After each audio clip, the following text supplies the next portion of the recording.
சரிங்களா? நீங்கள் சேல்ஸில் இருந்தால் அந்த வீடியோ பாருங்க. சேல்ஸு மார்க்கெட்டிங் அப்படின்னா நமக்கு வந்து மாதம் மாதம் டார்கெட். சரியா? மாதம் மாதம் நமக்குன்னு ஒரு இலக்கு கொடுப்பாங்க, அல்லது நமக்கு நாமளே ஒரு இலக்கு செட் பண்ணி அதை வந்து நம்ம அச்சீவ் பண்ணணும். அதில் பெரும்பாலானவர் என்ன பண்ணுவாங்கன்னா, ஒரு மாதம் பிஸ்னஸ் அப்படின்னா நம்மளது ஆக்சுவலாக மாதம் மாதம் 0 ஆயிரும், மறுபடியும் முதல்ல ஸ்டார்ட் ஆகும். ஸோ எப்பவுமே வந்து அந்த ஃபர்ஸ்ட் வீக்கில் ப்ராஸ்பெக்டிங் பண்ணணும். அதாவது லீட்ஸ் ஜென்ரேட் பண்ணுறது, அந்த கஸ்டமர் வர வைக்கிறதுக்கு உண்டான ஃபாலோ பண்ணுறது, சேல்னுடைய கேட்வே ஸ்கில், அந்த இன்விடேஷன் ப்ராஸ்பெக்டிங் ஸ்கில் வந்து அந்த ஃபர்ஸ்ட் ஒரு வாரத்தில் பண்ணி நம்ம வந்து அந்த கிளைண்ட்டை எடுக்கணும். நிறைய பேர் என்ன பண்ணுவாங்க, ஃபர்ஸ்ட் வாரம் ரெஸ்ட் விட்டுருவாங்க. ஸோ 2வது வாரம் 3வது வாரம் அப்படி கொஞ்சம் லைட்டாக அசைவாங்க.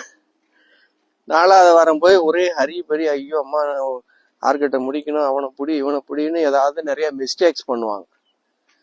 தப்பு பண்ணுறதுக்கு நிறைய வாய்ப்பு இருக்கு.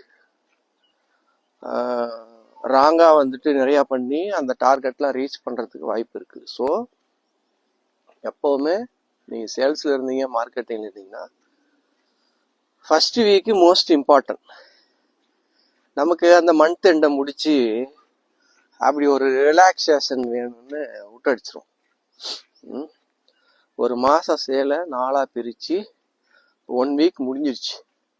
ஸோ இந்த 1 வீக்கில் நமக்கு என்ன நடந்திருக்கு, இன்னும் நம்ம எங்கே போக வேண்டியிருக்கு, இன்னும் எவ்வளோ ரீச் பண்ண வேண்டியிருக்கு. ஸோ அதுக்கு தகுந்த மாதிரி நம்ம வந்துட்டு செயலை அதிகப்படுத்தணும். ஆரம்பத்திலிருந்தே நீங்கள் கரெக்டாக ஃபோக்கஸ் கான்சன்ட்ரேஷன் இருந்து அந்த பிஸ்னஸில் அந்த வேலையில் கவனமாக நீங்கள் கவனிச்சுட்டே இருந்தால் உங்களுக்கு வந்து கொஞ்சம் கொஞ்சமாக ரீச் ஆகும். நம்ம எல்லாமே என்ன தள்ளி போடுவோம், நாளைக்கு பார்க்கலாம், அப்புறம் பார்க்கலாம். கடைசியாக ஏதாவது ஒரு கிளைண்ட்டு ஏதோ ஒரு டாக்குமெண்ட் ஏதோ ஒன்று பண்ணிக்கின்னு நுழைச்சி அச்சீவ் பண்ண மாதிரி தெரியும். அது பார்த்தா ஒரு 3 மாதம் 6 மாதம் 1 வருஷம் கழிச்சு ப்ராப்ளமாக வந்து நிற்கும். ஸோ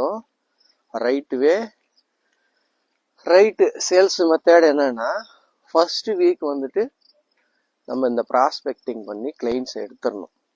2nd 3rd வீக்கில் அவங்க டெவலப் பண்ணி 4th வீக்கில் க்ளோசிங் பண்ணுறதுக்கு பாசிபிலிட்டி நல்லா இருக்கும். அது மாதிரி பண்ணுங்க.